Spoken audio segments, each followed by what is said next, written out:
Bismillahirrahmanirrahim. Assalamualaikum warahmatullahi wabarakatuh. Selamat pagi adik-adik, bagaimana kabarnya hari ini? Semoga kita semua dalam keadaan sehat walafiat.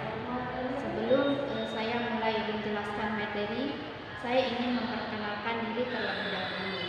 Saya Denis Kupani, NIM 1901030016 dari kelas 6A Tadris Matematika. Tujuan pembuatan video ini untuk memenuhi tugas mata kuliah microteaching. Pembahasan kita hari ini ialah mengenai memahami konsep limit fungsi.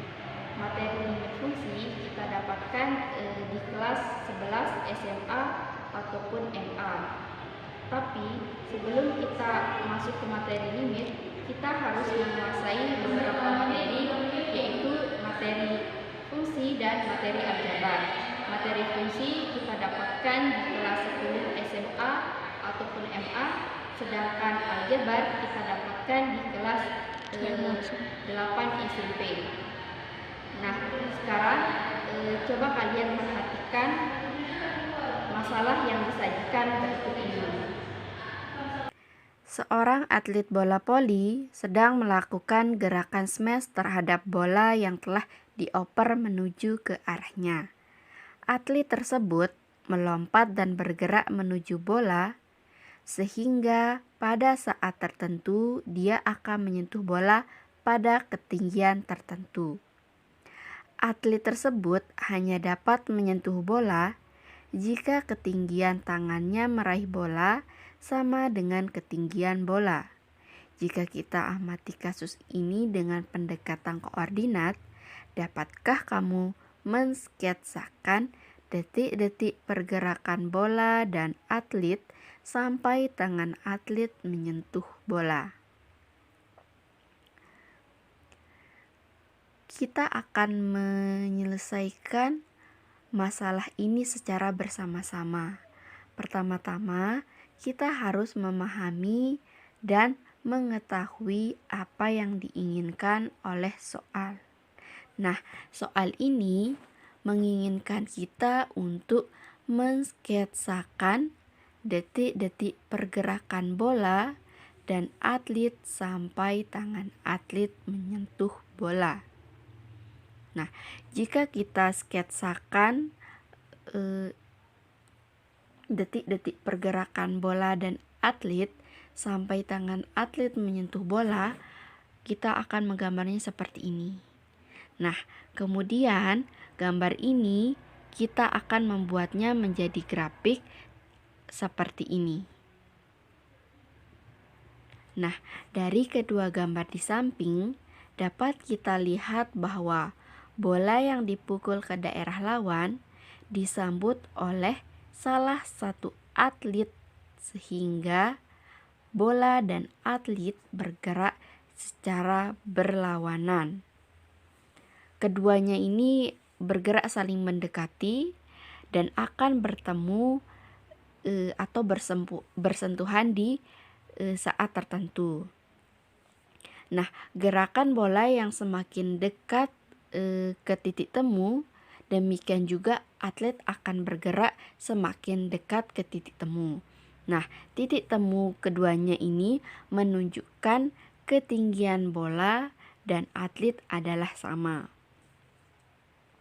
Nah, dari gambar ini, yang gambar di bawah ini dapat kita lihat bahwa titik temunya di sini itu ketinggian bola dan atlet adalah sama.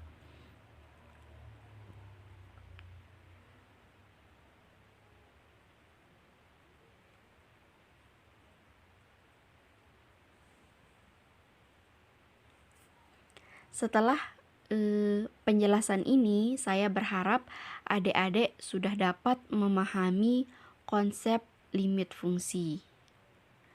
Artinya, di sini tuh limit itu berarti saling mendekati. Mereka akan saling mendekati. Nah, kemudian nanti mereka akan bertemu di titik tertentu. Nah, dari penjelasan ini dapat kita ambil kesimpulan bahwa limit itu berarti mendekati. Kayak di sini kan, di gambar yang kedua yang di bawah itu, keduanya akan bertemu di titik C. Nah, mereka kan bergerak saling mendekati dengan arah yang berlawanan. Ini berarti bahwa limit itu didekati dari dua arah. Artinya limit ini memiliki limit kiri dan limit kanan. Nah, agar adik-adik lebih memahami mengenai konsep limit fungsi, saya akan memberikan tugas matematika. Nah, tugas ini adik-adik kerjakan secara individu. Kemudian setelah adik-adik mengumpulkannya, kita akan menjawabnya secara bersama-sama di papan tulis. Berikut ini tugas matematikanya. Jika ada pertanyaan, bilangan bulat manakah yang terdekat ke bilangan 3? Tentu saja kita akan menjawab bilangan 2 atau bilangan 3. Tetapi, jika pertanyaannya kita ubah menjadi bilangan real manakah yang terdekat ke bilangan 3? Tentu tak berhingga banyaknya bilangan real yang dekat ke bilangan 3. Tetapi, bilangan real manakah yang terdekat ke bilangan 3? Karena adik-adik sudah menyelesaikan tugas matematika ini secara mandiri, sekarang kita akan mengerjakannya secara bersama-sama. Pertama-tama, kita harus mengetahui atau memahami apa yang diinginkan oleh soal. Nah, soal ini menginginkan kita untuk mencari bilangan real yang dekat dengan bilangan 3. Nah, kemudian setelah kita memahami soalnya, kita melakukan apa yang diinginkan oleh soal ini. Nah, di sini soal ini menginginkan kita untuk mencari bilangan real yang dekat dengan bilangan 3. Nah, di sini kita misalkan bilangan real yang dekat dengan bilangan 3 adalah bilangan 2,75 atau bilangan 3,25. Jika intervalnya kita perbesar, interval 2,75 sampai 3,5 kita perbesar, kita akan memperoleh bilangan real yang lebih dekat dengan 3, yaitu bilangan 2,99 sampai 3,01. Tetapi jika interval 2,99 dan 3,01 kita perbesar lagi, maka kita akan lebih mudah mendapatkan bilangan yang lebih dekat dengan bilangan 3. Langkah ketiga, kita akan membuat garis bilangan. Sebenarnya di sini itu kita bisa membuat garis bilangan, bisa juga membuat tabel, tapi biasanya kita membuat tabel. Nah, kalau saya di sini saya membuat garis bilangan. Yang pertama, garis bilangan yang pertama ini garis bilangan interval 2,75 sampai 3,75, kemudian kita perbesar sehingga kita memperoleh 2,99 dan 3,01 di garis bilangan kedua, dan di garis bilangan ketiga kita mendapatkan 2,999 dan 3,0001.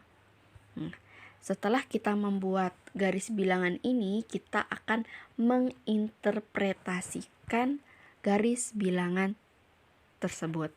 Nah, pada garis bilangan yang pertama, di sana kita memisalkan bahwa jawaban dari pertanyaan tersebut adalah 2,75 atau 3,25.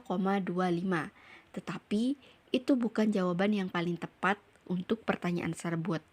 Kenapa? Karena pada garis bilangan yang kedua, kita memperoleh bilangan yang terdekat dengan 3 adalah bilangan 2,99 dan 3,01. Namun, jawaban tersebut juga masih belum tepat karena pada garis bilangan ketiga tampak bahwa bilangan 2,99 atau 3,0001.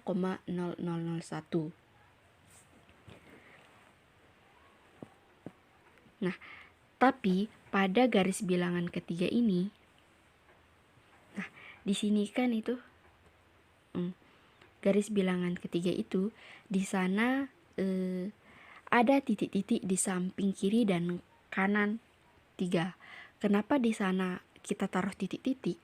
Karena kan semakin kita perbesar intervalnya, otomatis angka yang kita dapatkan akan lebih dekat ke bilangan 3. Nah, titik-titik ini kita misalkan sebagai X. X ini merupakan variabel yang akan menggantikan bilangan-bilangan yang mendekati 3.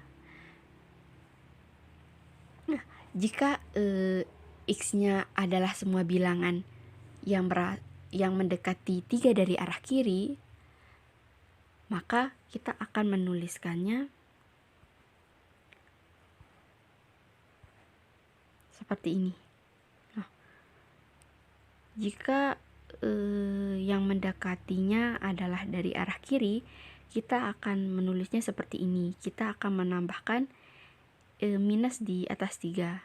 Kemudian jika X dari arah kanan, maka kita akan menambahkan plus di atas 3. Ini cara penulisan limit yang biasa. X mendekati 3. Ini X dibaca mendekati 3. X mendekati 3. Nah, kemudian kita akan menarik kesimpulan. Nah, berdasarkan garis bilangan yang ketiga, kita menemukan 2,99 merupakan limit 3 dari arah kiri dan 3,001 ini merupakan limit 3 dari arah kanan. Tetapi seperti garis bilangan yang ketiga itu, di sini itu kita harus kita menaruh X di sana di samping kiri dan kanannya, karena jika kita perbesar intervalnya, maka kita akan menemukan bilangan real yang lebih dekat dengan 3. Tetapi di sini kita ambil jawabannya 2,99 dan 3,001. Kenapa? Karena di garis bilangan yang ketiga, di samping titik-titiknya itu kita mendapatkan 2,99 dan 3,001. Ini berarti bahwa ini bukan merupakan jawaban yang pasti dari soal tersebut. Kenapa? Karena intervalnya masih dapat kita perbesar. Nah, dari sini dapat kita ambil kesimpulan bahwa semakin kita perbesar interval pada garis bilangan, maka kita akan menemukan bilangan-bilangan real yang lebih dekat dengan bilangan 3.